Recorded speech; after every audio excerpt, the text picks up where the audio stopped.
తెల్ల తెల్లవారే వెలుగు రేఖలా పచ్చ పచ్చ పచ్చి మట్టి బొమ్మలా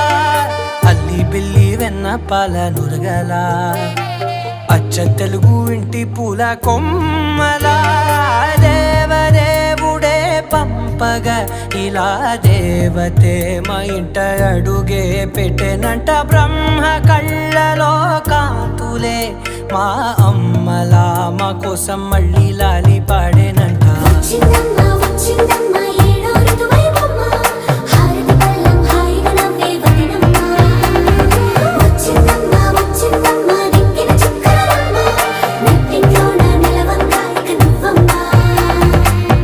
తెల్లవారే వెలుగు రేఖలా పచ్చ పచ్చ పచ్చి మట్టి బొమ్మ